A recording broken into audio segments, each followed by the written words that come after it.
So excited to see which one of these players is going to move on. We actually do have a familiar face. Andrew Mahone won our first regional championship we streamed this season from St. Louis. He won that with that Landorus Crobat deck, and that deck kind of spiked in popularity after he won with it. So familiar face. We actually featured him on stream quite a few times at this point. Going up against David Hochmann. He is, I believe, from Germany. I can't remember exactly where he's from, but another very famous player from overseas. One of the best part about Worlds is we have players from all over the world competing, so it's nice to be able to feature someone from outside of the U.S. Yep. Looks like they've got those headsets locked down, so now we can talk about the slight differences that we see in these two decks. David is running Lightning Energy where Andrew is not. Yeah, I mean, you get to this point in a Night March deck where it's like, it's a colorless attack cost. So you run double colorless energy, and then what's your basic energy? Usually it really doesn't matter. Some players opt to play, say, like Empoleon, and so they'll play water energy. Andrew is playing Virizion EX, so he's playing grass energy. But if you really aren't running any alternate attackers, then, well, it doesn't really matter which basic energy you run. Right. That Joltik isn't going to be using the lightning energy for anything in the long run. So, yeah, the minor differences in here really just points to Andrew running Virizion where David is not. Yeah. And, I mean, there are some fringe uses for lightning energy, I guess. You could copy an opposing Manectric EX or Mega Manectric EX, but that probably won't come up very often. Right. With Mew EX, you can copy attacks on both sides of the board. So just occasionally you might end up getting that if you feel maybe you put in the energy that plays to your counter the best so you can use those attacks. But again, the Night March is such a quick and fast kind of smash and grab deck that it usually isn't thinking at that high of a level because it doesn't need to. It's a very, very, very aggressive deck. Yeah, and I'm actually curious to see how a mirror match between these two decks plays out. Normally, when you're playing Night March, you want to get as many of those Pokemon in the discard as possible and just start hammering away, do 180 damage, knock out an EX. But if you're facing an opposing Night March deck that has 30 HP and 60 HP Pokemon, maybe you can afford to be a little more conservative. Right, and also since you're not going to be knocking out as many EX Pokemon as you're used to, you're not going to want to throw so many throw so many of your Pokemon in the discard pile that suddenly you don't have anything to attack with anymore. Yeah. Normally you only need 3, maybe 4 knockouts when you're playing Night March. We might see 5 or even 6 in these games. Yeah. But something interesting is that these players don't play enough energy to even do that. They have 7 energy in their deck, 4 double colorless and 3 grass. So EXs probably still will come up. Of course, Mew EX is the big one with Dimension Valley. You can copy Joltik's Night March for just 1 energy. And of course, both players running Shaman EX. So there probably will be some EXs on the field. But yeah, much heavier emphasis on those non-EX attackers. Right. Looks like these players are getting set up. I believe everyone has a basic Pokemon. Yes, they do. So we will be swinging on over to this match, and we'll be underway here very shortly. And again, there is a lot on the line in this round 7. Man, if you win, you go on. There's not much more pressure than that. Well, and especially in a mirror match, it's so hard to say, like, oh, I didn't get a good matchup. Like, you're playing against the exact same deck. You've got the fabled 50-50 split up. So you never, it's really going to come down to who plays it best and who takes advantage of the intricacies of these decks the best there. Yeah, and there we do see Andrew going up against David right there with blue hair. So here we go. Round number 7 of the Pokemon TCG World Championships. Day number 1, winner moves on. All right, looks like we're starting up with, not too surprising, 2 Night March Pokemon. We got Joltik versus the old Pumpkaboo there. Yep. So we will see a Battle Compressor. That is the main way you get Night March Pokemon into the discard pile. Search your deck for 3 cards to discard, and, well, usually Lampent is that first option since you don't even run any Litwick. Right. Lampent is always kind of a surprising card for people that not super familiar with the deck, and Battle Compressor has been surprising a lot of people as well. It's super obvious in something like this Night March deck, which counts your Pokemon in the discard pile that have Night March, but people use it to trigger off things like Archie's Ace in the Hole, or to set up supporters for Versus Seeker later. So the Battle Compressor has been an incredibly versatile card that we are seeing across a lot of decks. Yeah. And looks like David does discard 3 Lampent with that Battle Compressor. And at this point, he's probably got to wonder, what's the best route to go here? do I attach an energy to my active Pumpkaboo? There's a good chance it just gets knocked out. You can't attack going first, so he may have to just be a little bit more conservative, attached to a benched Pokemon, and maybe assume that his active gets knocked out. Right. The Pumpkaboo also has the highest cost of the Night March attackers at 3, so even he would need an additional energy card at the very least, regardless of what he does attach on there. Yeah, I mean, you do have Dimension Valley that reduces the cost by 1, but yeah, I mean, it still costs a double colorless energy. You got to assume when you put Dimension Valley out, it's going to stay there because both players only play Dimension Valley, but yeah. Pumpkaboo, in general, is more expensive if you can't find Dimension Valley. Right. We see another Battle Compressor, and there he's going through and taking out, again, the last Lampent in his deck, but also taking out that tool card, the Silver Bangle, which he feels isn't going to do him a lot of good in this game. Yeah, it's kind of weird. After you hit 3 Pokemon, Night March Pokemon, you're doing 60 damage, and you really only need to do 60 damage. Pumpkaboo has 60 HP, Joltik has 30 HP. Mew EX has 120 HP, but it's weak to Psychic, so if you attack it with Pumpkaboo, you only need to do 60 damage, so yeah, it's just really weird. You have to switch gears a little bit, and instead of going all out and discarding all your stuff, like, oh, I guess it's better to sit back. Right. See, Professor Sycamore played, another Acrobite going. He did attach a double colorless to that Joltik on his bench. So, yeah, he's really kind of giving up that initial Pumpkaboo. Yeah, and it'll be interesting if Andrew can take advantage. I mean, if he manages to get like a Lysander, bring out the Joltik and knock it out, get rid of that double colorless energy. Because I think the biggest resource in this matchup will be energy.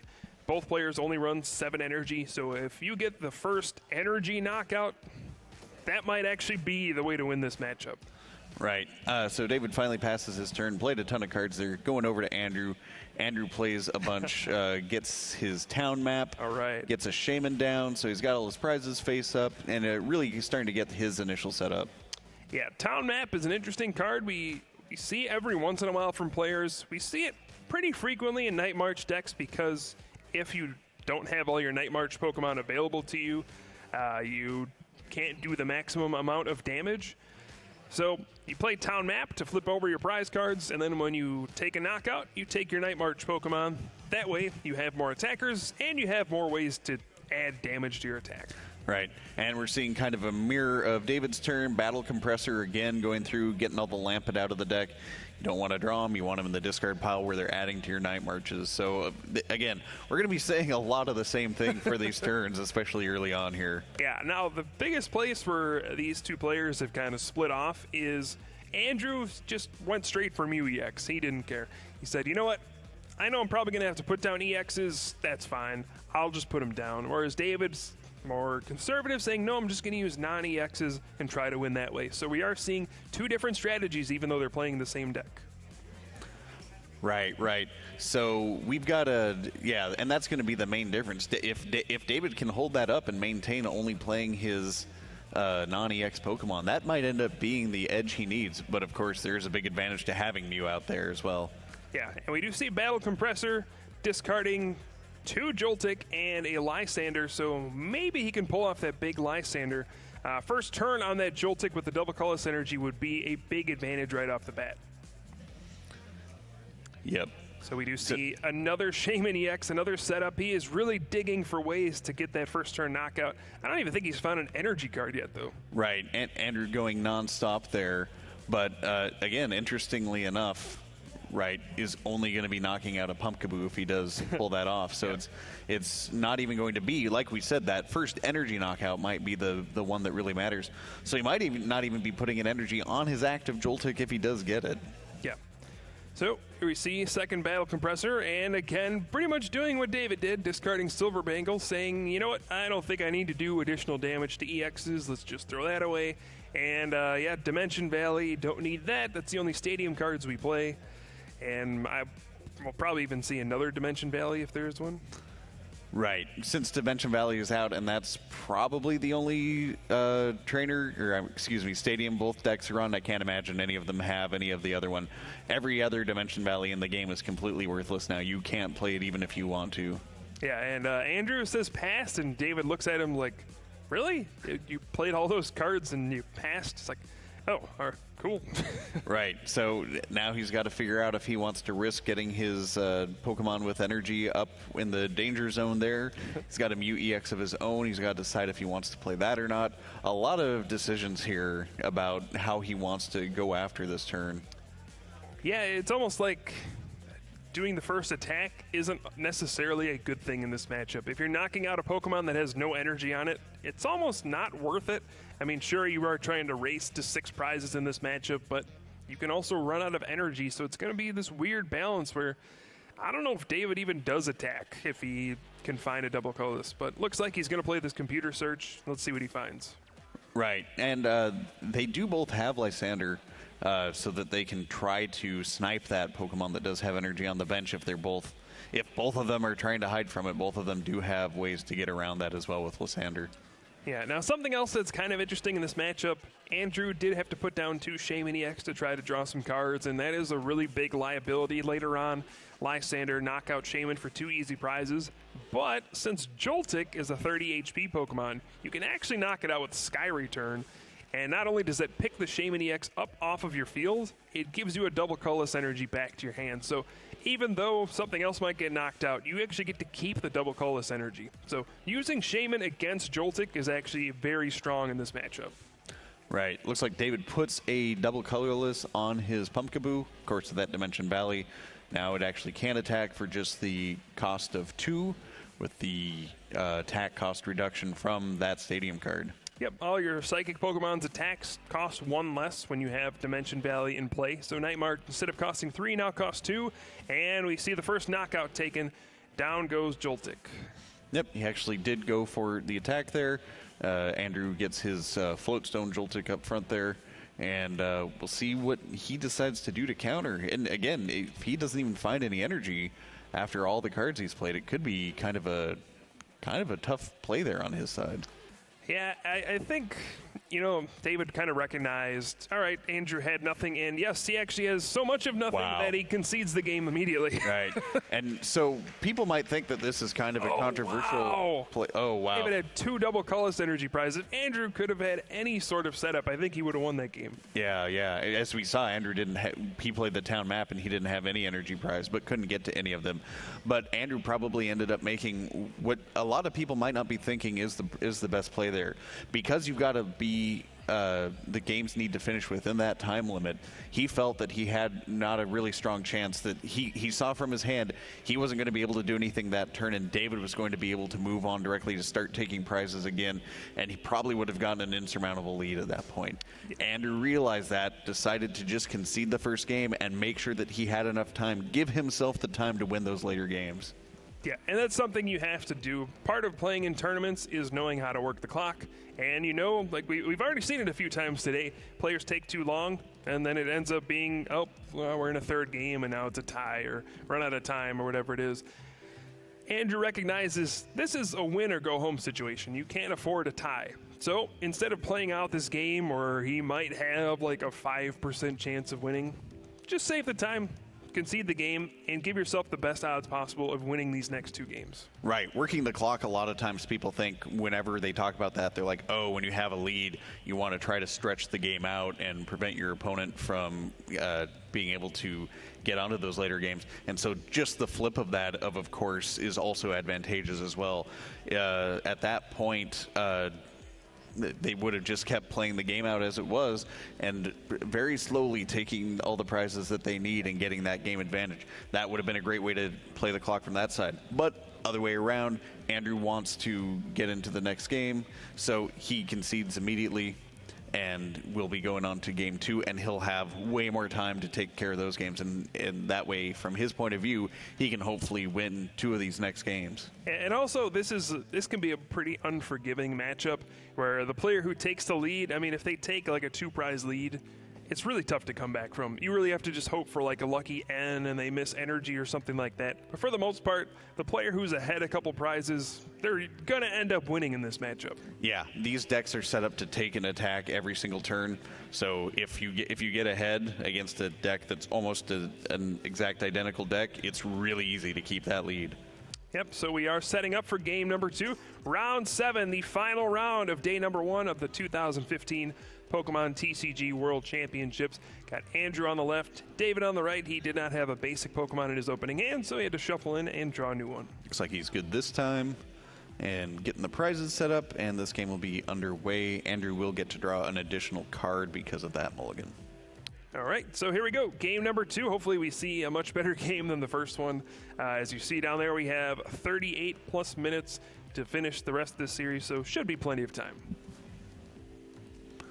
Yeah, so we're going to see, again, very similar setups going from both sides here. David is going first. Yeah, that's something I just noticed. Andrew actually opted to go second.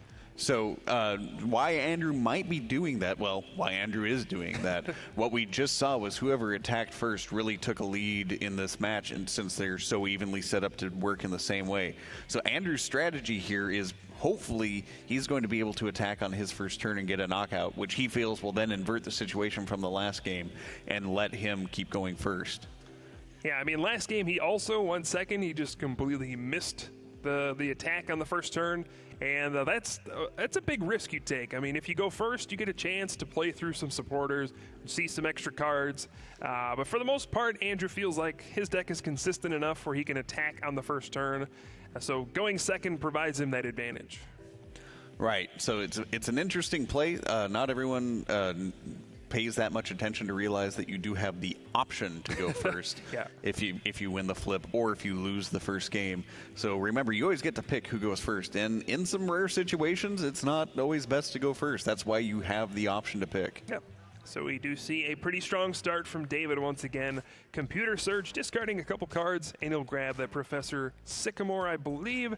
Draw a fresh hand of 7 cards. Yep, there it is. So draw 7 cards, and once again, pretty strong start. And once again, consciously discarding a Shaman EX, saying, nope, I don't want to put any EXs down on my board. Yeah, so again, that's David's taking a very conservative approach, and Andrew's now kind of out of necessity can't. Since he's down 1 game, he doesn't have a chance to be able to play slowly and not take advantage of all his resources. And again, we see David put that energy on the bench. He doesn't want to lose any energy to that initial attack. And Andrew's got a setup that can very easily attack on turn 1 with that Joltik. Oh yeah, it's a smart play. I mean, can't tell you how many times I've played against a Night March deck, starting with a Pokemon EX, thinking I was safe. How can they possibly do 180 damage on the first turn? And then, well, their turn ends with my Pokemon EX hitting the discard pile. So very easy to hit very, very large numbers when you use Night March on the first turn. This deck is just built to draw through your deck extremely quickly and do big damage starting on the first turn. Right. Andrew's got 2 Lampet there tagged on his Battle Compressor that he just played. Maybe he doesn't find any more Lampets. Maybe he's got a couple of them prized. Or maybe he's looking at other cards, maybe Dimension Valleys to get out of there. Both of them are equally dead, really, at this point. So not sure what he's going for that last card. Oh, looks like he's going for Lysander to probably set up a future Versus Seeker, if not a current Versus Seeker. Yeah, this is looking identical to his first game, where he pretty much did the same thing. Get Lysander in the discard pile so you can Versus Seeker and target down the Pokemon that has the energy on it. Last game, he did not have energy to attack. This game might be a different story. Yep, he's really going to be burning through his hand here, playing a Trainer's Mail. So there are no trainer cards there, so no mail today. Yeah, complete whiff there. Unfortunate for him that did not work. Looks like he had a couple energy and a couple Pokemon, which seems in a deck that has 35 trainer cards is pretty tough to do. Yeah, so things definitely not going well for Andrew right now. He's got to be wondering, what did I do to deserve this? You know, we got this far. This is the biggest game of the tournament, and man, my deck is just completely running out of gas. Yeah, so he's going for the Computer Search, and actually Computer Search is out, that double colorless energy. If he's got the Versus Seeker in his hand, we can be pretty sure he's going to go for the Pumpkaboo with Lysander. Yeah, I think so, and I think that's kind of what he has to do here. Again, really getting the first knockout on the Pokemon that has energy on it is probably the most important thing in this kind of a matchup, since both players are running pretty low on energy cards. He's not able to find Lysander, though, just plays that Professor Juniper. So yeah, so that means that he will not get the really big advantage he was looking for of knocking out that Pokemon with energy, and it also means his Joltik will be vulnerable to that exact same situation on the return turn. Yep, now I'm wondering how many Night March Pokemon he actually has in the discard pile. I think he only discarded 2 Lampent and then Right. a Lysander, so if he only has 2 in there, he's only doing 40, which means he actually isn't knocking out this Pumpkaboo. That's an interesting point. That's something that you usually would take as a given for Night March, that of course they've got enough in there to knock out. So yeah, he might not even be able to do the knockout. And in fact, he might not even want to do the knockout at this point if David is stuck with only 1 double colorless. Of course, he doesn't know how many David's got at this point. Right. And David, of course, is going to have all his card draw options as well. Huh. Yeah, this is a weird spot. I mean, he even attached Muscle Band to the bench Joltik, but no, looks like... Well, let's see how many Night March Pokemon are in there. We do have... 2. 2? Yep, that is not enough for a knockout. Just 40 damage. That's unfortunate. Wait. Oh. Maybe there must be 3 in there that we just didn't see one. Maybe I can't count today. Okay, so knockout for Joltik. Right. All right, so now Pumpkaboo coming out already has the sufficient energy to use its Night March attack. David, faced with the tough decision of which battle compressor to pick off of his 2 cards from Acro Bike, decides to take the first one. So, all right, let's see what he's going to do next. Another Acro Bike. And yes, there are 3 Lampent in the discard pile for Andrew, so he did get exactly enough. 60 there. Right. Weren't all together, so we missed that third one. Another Acro Bike, more difficult decision. This time for David, looks like Ultra Ball and N are his 2 choices. Right. Looks like he's going to hang on to that N supporter, which is a big volume of card draw. His hand is not completely terrible. He's got at least a Joltik in there, and he's also got a Professor Sycamore in his hand, but looks like he's going to battle compress first. Yeah, he's going to search out those Lampent. Those are always the first things to hit the discard pile, since you really can't ever play them. Don't run any Litwick, nor would you really want to. They're just there because they have the Night March attack, so you put them in the discard pile, and now you do more damage. Right, so he gets the rest of his Lampent, throws another Dimension Valley in there, and then we'll hit the N. Yeah, N is going to be a pivotal card in this matchup just because these players are going to be pretty much every turn, attach energy, attack, and get a knockout. So your things will hardly ever survive, which means you'll need energy every turn to keep attacking. If you could disrupt your opponent, make them miss an energy just 1 turn, that can be the difference between winning and losing. Right. As this game goes on, these players will consistently draw fewer and fewer cards with their Ns. So you can use N to really put your opponent on the back foot if you're lucky. Yeah, like in this situation, I mean, his Joltik will be knocked out. He'll be left with just a Joltik with 30 HP. He'll need to get another basic and then a double colorless energy. I mean, if he misses either of those, he'll be in a pretty bad spot. So putting him down to 5 cards could make him miss the cards he needs, and I mean, that could end the game right there. So it looks like David looking through the 6 cards he got, and looks like, oh, he's actually going to retreat and use that lightning energy, gnaw for the knockout. 30 damage using that muscle band. I didn't think I would ever see that. Yeah, so that's a really interesting way to use that there. That's why do you huge? Right, right, and that way it makes sure that he's got his double colorless still like on tap on that back Pumpkaboo. Yeah, like that might not seem like much, but that actually might have won him the game. Being able to use a lightning energy instead of a double colorless energy to get a knockout in this matchup is the difference. I mean, these players only run 7 energy. Look, Andrew has to commit a second double colorless energy just to knock out his opponent's Joltik, whereas David, he now has that Pumpkaboo sitting on the bench, ready to go for a Night March, and wow, I never thought the basic lightning energy would do anything, but who knew? Right, those cards that we looked at thinking really would have almost completely no impact in what they were doing, turns out to have like almost the biggest impact there. Yeah. And I almost wonder if that's something that David had planned ahead for, just in case he ends up in the mirror match, that he can use those Nas along with a muscle band to get knockouts in the mirror match. I mean, it's paying off here. Andrew's probably pretty confused at this point. I'm not sure how much of the mirror match you play when you test the Night March deck. You're usually seeing what other decks you're good against. You never really say, oh, but what if I face another Night March deck? you probably assume it's a pretty brainless matchup where you just trade one-hit knockouts back and forth. But turns out in these kinds of matchups, there are a lot of intricacies that can separate players.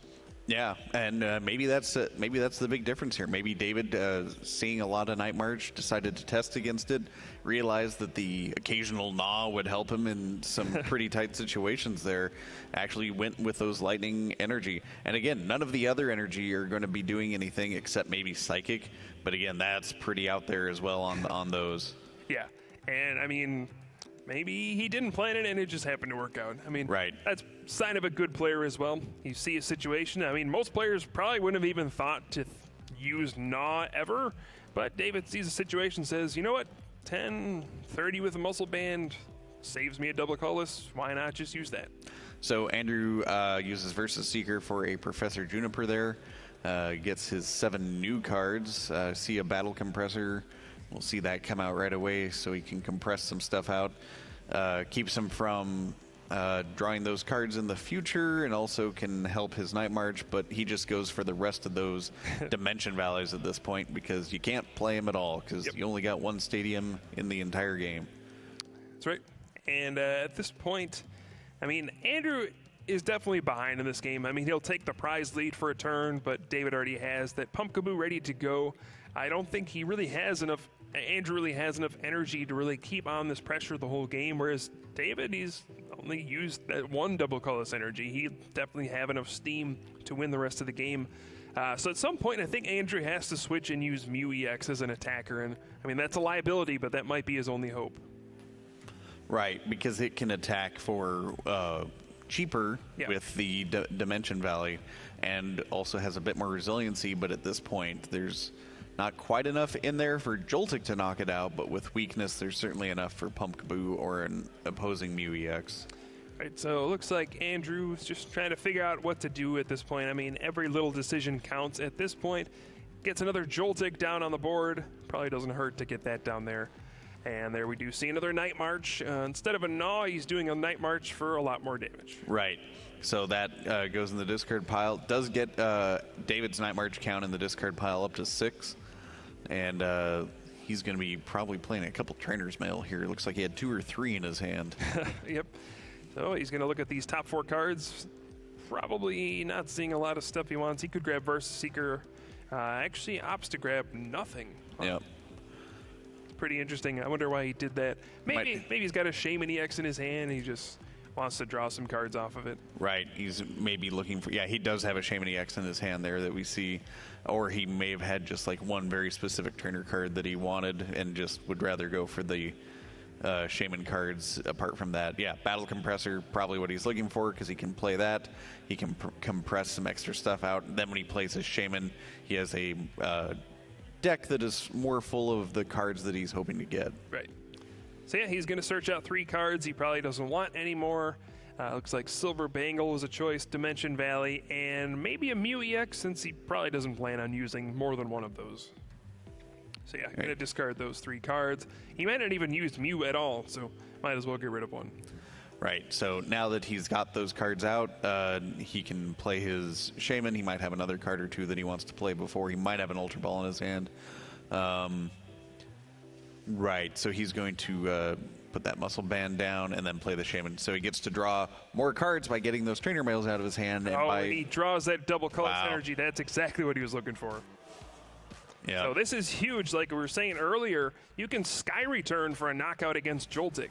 And what that does is gets you a knockout, but it doesn't put one of your energy at risk. You get to return that double colorless to your hand, preserving that precious resource, and then eventually that might end up winning you the game.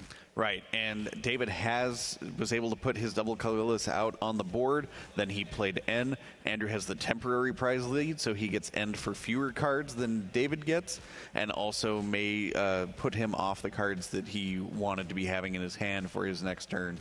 Yeah, so really smart play from David so far. It really feels like he understands this mirror match really well. Maybe it's something he's had to play against so far today, or maybe it's something he's prepared for, but whatever the case is, he's playing extremely well. So he's going to draw 5 off of this N. His opponent will draw 4. gets another Battle Compressor, further thinning out cards in his deck, just taking away things he won't need anymore. Right. He's not going to gnaw ever again, even though he did the world's most epic gnaw there a couple turns ago. He is going to get rid of that ability to gnaw, and then not sure what that third card was. Might be another Dimension Valley. Yeah, he might have only taken 2 cards, and you only have to take up Right. to 3, so you can take 1, 2, or 3 if you want. And there's the Sky Return for the knockout. Gets to return that double colorless and the Shaman to his hand, and then promotes a Pumpkaboo that has no energy. Right, so that's kind of a small situation there. He doesn't have any of the float stones out on his side, so that Pumpkaboo's a little bit stranded. But everything that he's got set up right now, he might just be also willing to sacrifice that Pumpkaboo for a knockout. Yeah, and at this point, you got to think, I mean, Andrew has already used, 2 double colorless energy. He's only got 2 left.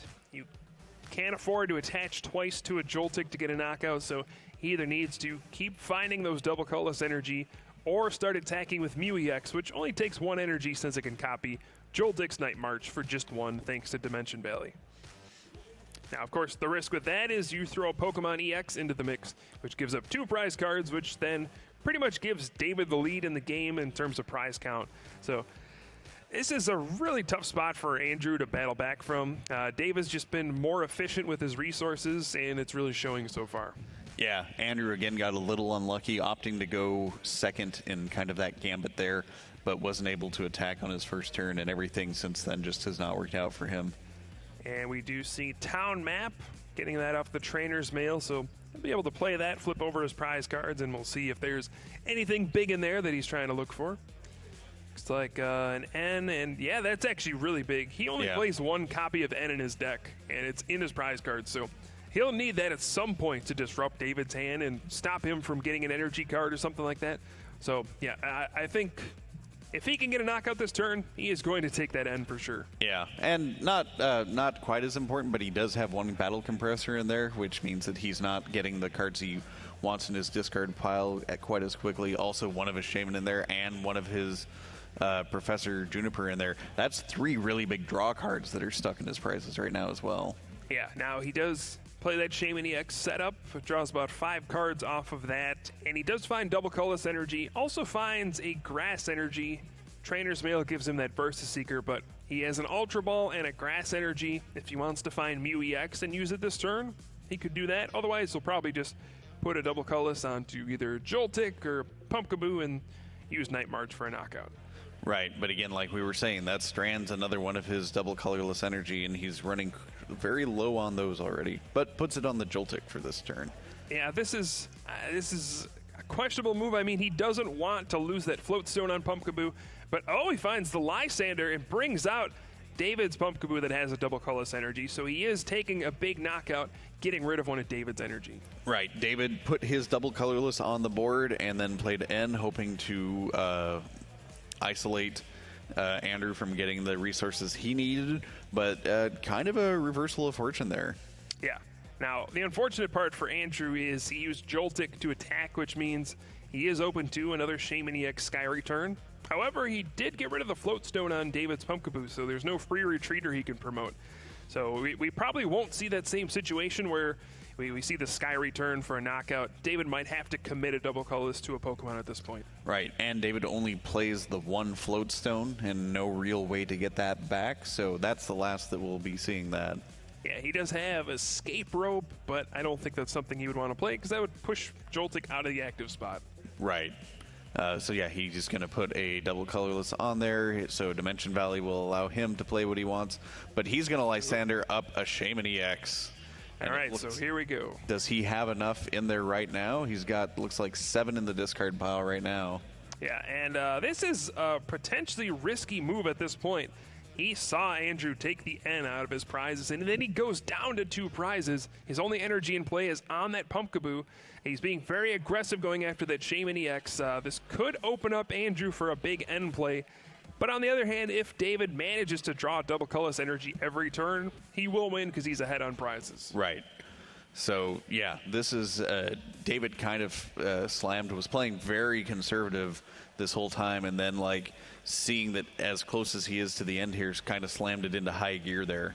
Yeah, and he's just, at this point, feels like he is so far ahead, and he has thinned out so many cards from his deck that he has super high odds, even if he gets hit by an N, to draw double colorless energy. I mean, we've seen him play Battle Compressor over and over and over, discard cards he wouldn't want to draw anymore, so his deck might just be full of supporter cards, double colorless energy, and ways for him to win the game and nothing else. Right, and we can see his kind of general thought of the situation might have been, he might have read the situation perfectly there, because Andrew played a grass energy on that benched Pumpkaboo before he played in, so he really did not have a situation that's going to allow him to attack back this turn unless he can get his Joltik up, unless he wants to bring that back, get the Joltik up front.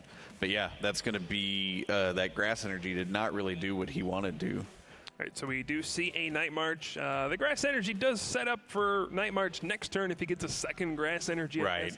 That way it puts less pressure on him. But at this point, oh man, David. Wow. Well, he does draw Professor Sycamore, so he can discard his hand and draw 7, but he'll need a double colorless energy and another basic. Otherwise, he could get benched out. Yeah. Oh, he got a couple there. Yeah. So he could put down the Mew, but then that's a little dangerous because Andrew's only got 2 prizes left to take at this point. Yeah, if he puts down an EX, it just gets Lysandered out and he loses the game. He also didn't draw a double colorless energy. So he may have to extend a little bit, put down Mew and Shaman, and just hope to draw double colorless and put the pressure on. Right. His only Pokemon in his hand right now are both EX cards. It's going to see, go grab a Joltik so he doesn't have to put an EX on the bench, maybe, but still without putting out, he might have to play that Shaman to try to set up to try to find that double colorless that's left in his deck there. Oh, absolutely. He can't let Andrew go unchecked this turn. He has to take a knockout and force him to have energy to get a knockout. I mean, if you just pass the turn and let yourself get knocked out, and Andrew also just has an energy to attach to Pumpkaboo, you automatically lose. Right. And since he had to play the Shaman, he can go ahead and play the Mew because both of those EXs are just as vulnerable. Yeah. So that gets him another card off of the setup. Right, and we've seen Ultra Ball further thinning out David's deck a little bit. He's only got 2 cards left. Got pretty unfortunate off that Sycamore to have to dig further with that Shaman, but hey, sometimes it happens. But it'll be up to Andrew at this point. Does he have Lysander and energy to win the game? Right, either double colorless or another grass will do it. Looks like he's got a Shaman to dig, so he's going to probably play out his entire hand. Oh, there's the Versus Seeker. Here we go. Versus Seeker grabs Lysander. Does he have the energy to finish the game as well? He's going to have to dig for it. I don't think he's got it in his hand. Well, fortunately, he can draw quite a few cards. He can play down a bunch of basics, and this might be it. Set up. Does he draw the energy to win? There it is. First card in the window. Whew. Wow. And that should do it. There we go. Night March for a lot of damage because Mew is weak to Psychic. Right. But that'll close it out. Andrew Mahone wins game number 2, and we are going to a final decisive game number 3. Wow.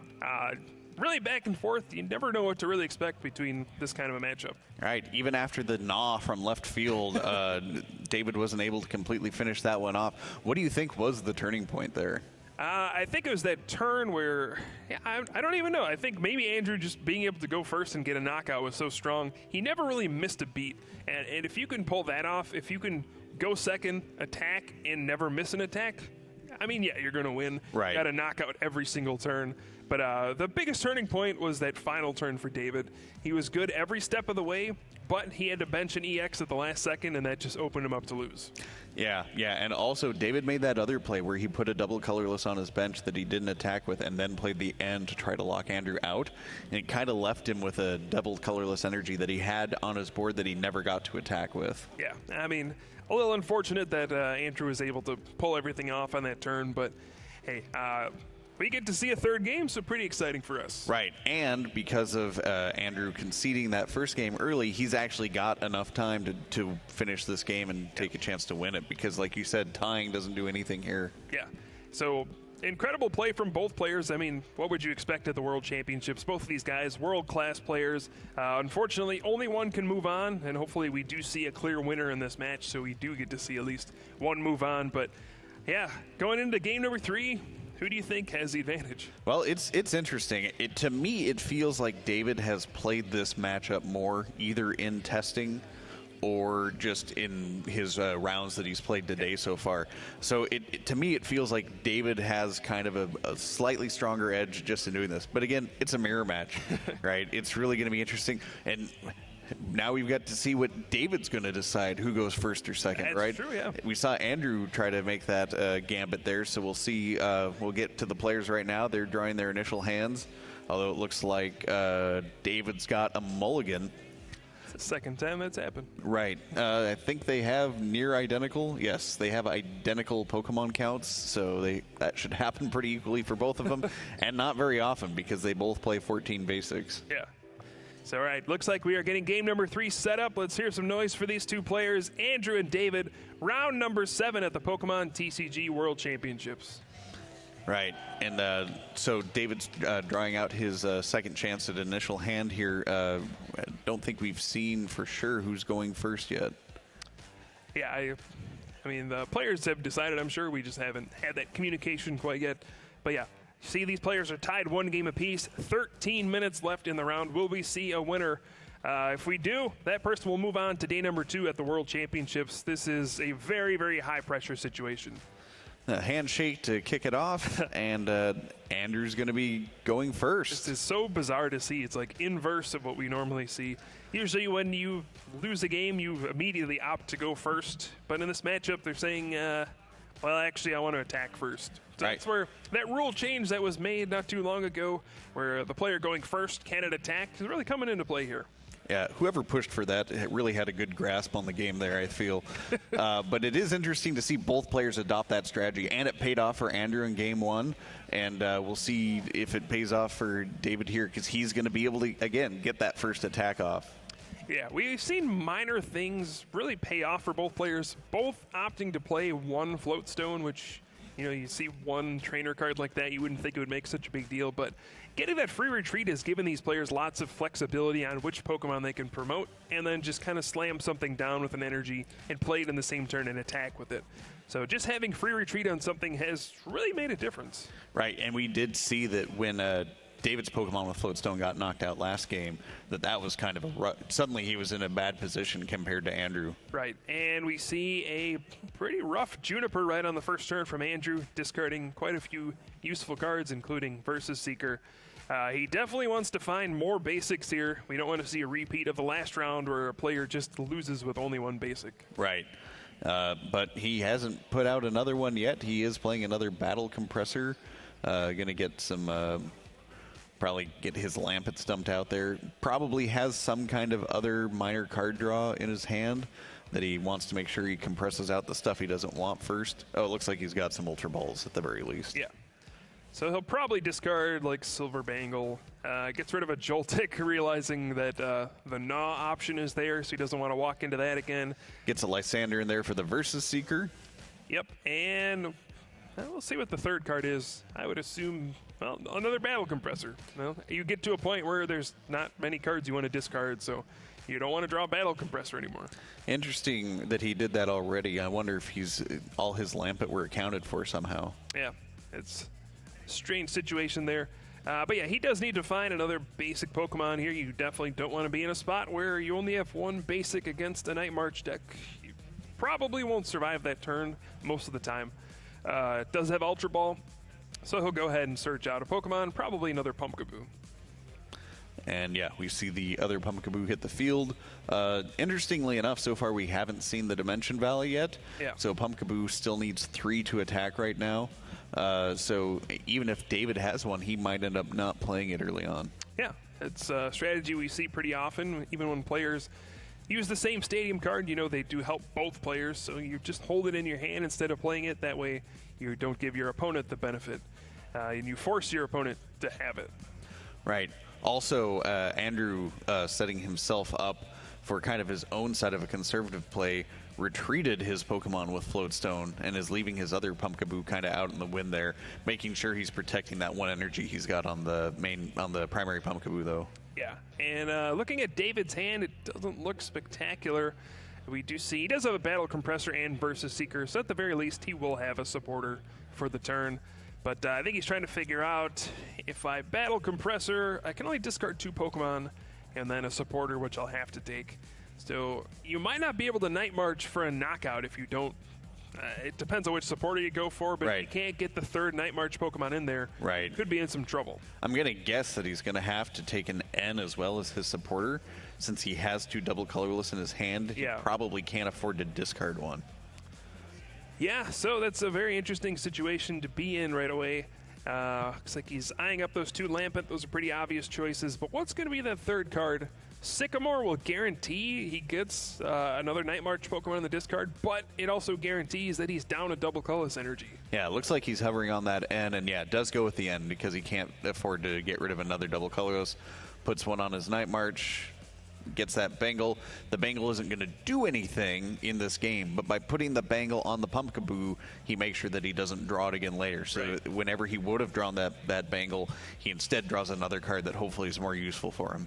So, will David find a way to get another Night March Pokemon in the discard pile, or perhaps a Muscle Band? Both of those will get him a knockout.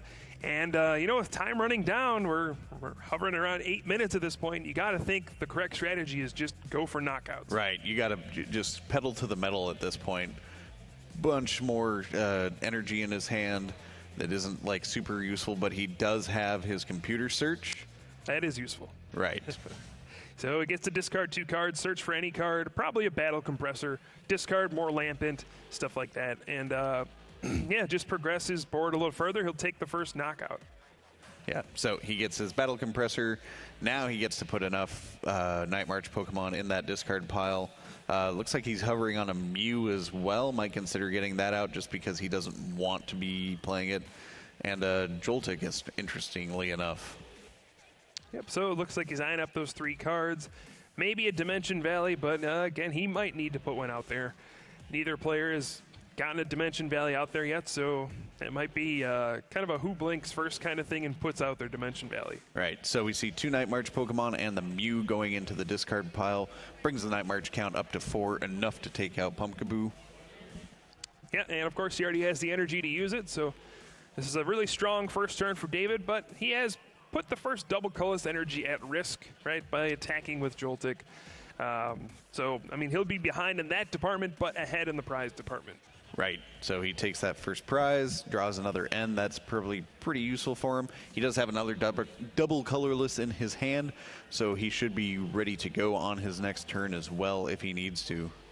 I think Andrew here wants to go for the Sky Return play with Shaman, get the knockout. He has to find another Pokemon to promote, so he doesn't have to put his Pumpkaboo with energy at risk. So he will Ultra Ball for another Pumpkaboo, and if he has Shaman EX and double colorless energy, we'll see Sky Return for the knockout. Again, using that conservative strategy to return that double colorless to your hand. Right, as opposed to David in that last game putting out a double colorless and kind of stranding it. Yeah. He's instead going to be able to keep returning it to his hand and protecting it. Yeah, so there we do see Shaman EX using setup. He does have double colorless in his hand. He'll go ahead and put that down. Again, he can just knock out Joltik with that 30 damage attack. But we'll see what else he can do here. Yeah, he does have that Floatstone Pokemon, so he can... he's going to play a big Juniper, discarding a bunch of good cards again. Wow, yeah, he actually had an N in his hand and opted not to play it. Maybe seeing David had 4 cards in his hand, maybe didn't want to give him an extra one. Thinking, you know what, the way you win this matchup is by just having resources, so better to not give my opponent a 5-card N, force him to draw the cards he needs off of his own supporters. Also ditching another Dimension Valley there, 2 Dimension Valleys, so they're pretty much both agreeing not to play Dimension Valley this game, it looks like. Gentlemen's agreements. No stadium cards this game.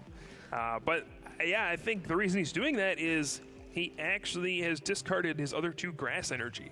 So even though there's that one on the Pumpkaboo, he doesn't have a second grass to put down, so he's going to have to commit double colorless no matter what to use the attack. So Andrew comes in, gets the knockout, and we go back over to David's turn, plays double colorless, and then just plays a big Sycamore. Yep, so he's going to get 7 fresh cards. Again, also not opting to play N. Both these players being a little more aggressive in this game. So kind of a bad situation there. The only Pokemon in his hand is Shaman, which he probably does not want to play at this point. It looks like he's got a Pumpkaboo. Oh, there is Pumpkaboo back there. That is much safer. You can put that down just to have a basic for next turn. Yeah, it looks like both these players pretty much doing the same thing, but now David, I mean, he's got the advantage for now, but, that's right, he doesn't have Dimension Valley, so Right. he can't even attack yet. Right, so suddenly the gentleman's agreement is hurting him pretty hardcore there. Both players ditching their Joltix, a lot of their Joltix as well, so suddenly the Pokemon that can attack are going way down in number. Yeah, maybe they're getting a little bit too fancy in this situation. We do see Acro Bike, and deciding between Ultra Ball and Escape Rope. Probably was hoping to see Dimension Valley. Discards the Escape Rope. Sure, he could force that Pumpkaboo active, but then, well, I don't know, maybe that might have been okay. Oh, goes and gets the last Pumpkaboo. Looks like he might have to be committing to playing his Shaman at this point. Oh, yeah, he has to. I mean, you can't miss a knockout here, I don't think. First of all, because time was running out. Right. Second of all, because you give Andrew the opportunity to take the lead in the game. So here we go. Do we see a Dimension Valley off of these 5 cards? And no. However, we do see another Shaman EX, so we could see another setup and maybe finding that Dimension Valley. Right. Again, he compressed away at least one of his own, so he kind of reduced his chances of being able to do that here. Right. But he's going to get that. Looks like he's putting the other battle compressor in. He's really still hasn't figured out exactly what he wants to do here. Yep, he's dumping 3 item cards that he doesn't really want to see anymore. And will he find the Dimension Valley? The clock is ticking at this point. Can he find it and get the knockout, or will Andrew take the advantage in this game? Yeah. So, again, this is going to be a big draw off of the Shaman. His deck is so small, it's only his, second or third turn, I think, at this point. Yeah, now something else that's interesting is I think Andrew may have discarded all of his Dimension Valley, and the only switching card he plays is Floatstone, which is already attached to his Pumpkaboo. So even if David were to miss his knockout here, I don't think Andrew can even capitalize on it. He has no way to attack, he has no way to switch. He might just be in a spot where this is a free turn for David. Yeah, he can't attack, but he can't get attacked back, and there's no way for... I mean, unless there's does he play Escape Rope? Nope, just a Floatstone. Looks Yep. like. So he's not going to be able to... Oh, but he does have the Dimension Valley. He kept one last one, and there's the double colorless energy, so this game's going to swing back around in Andrew's favor. The secret valley was finally found. So you see Trainer's Mail, going to grab that Muscle Band, because might as well take a card, thins it out of your deck. He'll probably just attach it to the active Pumpkaboo. Right. Yeah, at this point, I mean, we have about a minute and a half left. These players still at 5 prizes apiece. Can they manage to take this whole game down? It seems pretty unlikely at this point. That it's really slowed down. Yeah, although now that they're down to so few cards left in their decks, there's way fewer decisions to be made, so they might be able to power through a bit quicker. But, I mean, neither player really wants to slow down here. Yeah, and there we do see the Night March knocking out David's Pumpkaboo. Going to promote a new one, and now Dimension Valley is in play, so he can just attack right away. Going to attach that double colorless to his own Pumpkaboo and retreat. And, yeah, we see the decisions picking up right away. Yeah. Night March, go. Yeah, so again, that gets rid of a double colorless on Andrew's side of the board, although we see 2 more in his hand. So he's in pretty good shape. Oh, baby. Here we go. Another double colorless energy. Night March. Yep. These turns are really picking up the pace. Will they beat the clock? Yeah, and I assume that, what we're looking at here is just going to be as fast as they can. Who's going to be the first person to miss an attack at this point is probably going to be the one to lose. Yeah. Looks like David is going to make a decision here, though. If he has an N, he might play it. So, yeah, he has Versus Seeker in hand. He could go ahead and play an N and try to disrupt Andrew. Right. So, yeah, there goes the N. Tries to slow him down. See if he can keep Andrew from finding that double colorless energy. He needs to attack next turn. Will knock out his Pumpkaboo that has energy this turn. This is coming down to the wire. Oh, man, I don't know if either player can pick up the win here. I mean, Andrew is going down to 3 cards, so he might not draw another basic. He could run out of Pokemon. That's an option that could happen. I mean, he will have 2 turns, so he could knock out a non-EX and then knock out one of those Shaman to win the game. So this is not over. I believe time has been called, though, so we are in the extra 3 turns. So there goes the bike. So Acro Bike, he's going to pick up that Professor Sycamore. And looks like, I mean, he's definitely going to use Night March. We know that much, but will he do anything else before then? He does have another Joltik he can play down. There's probably no repercussions to putting that down. But yeah, he's just going to go ahead and use Night March. And now it's on Andrew. Can he find the cards he needs to win? Can he find another basic, first of all? Looks like he's got a double colorless in his hand. He's got a Mew and a Shaman in his hand, so he's actually got a pretty beefy hand there. Yeah, that's really strong. I mean, if he can go ahead and... I mean, he'll probably have to use Mew EX this turn, just so he can save that Pumpkaboo. I'm not sure how many Night March Pokemon he actually has left. Yeah, this is going to be really rough. I mean, basically, to win the game before time's up, he's going to need to knock out an EX. So at some point, he will need to draw Lysander. Right. But if he uses Mew or Shaman, then he puts himself in that same risk of having a. Although David only has one turn left at this point, he cannot win on prizes. Yeah, this is really just Andrew's game to lose at this point. David, I don't think he can win. Sometimes players make agreements and say, you know what, if I'm ahead on prizes, whoever's ahead on prizes, just to make sure we have a winner, they'll decide it that way. Right, since both players drawing means neither of them get in, they may have an agreement along those lines. Yeah, just one player will like honorably concede just to make sure someone moves on. So we may see that happen, but yet, based on what I'm seeing here, there's no way David can actually win. He only has one turn. And he actually extends his hand. And Andrew Mahone will take the series, and he will move on to day number 2 at the World Championships, making the comeback. You know, he conceded that first game right away. Turns out to be a brilliant move. Right. Gave him almost precisely the amount of time he needed. Couldn't have gone any closer to the wire there for him. Yeah, and I mean, Night March, it's really fast, hard-hitting deck, and you expect to see some hard-hitting action, you know, fast-paced games.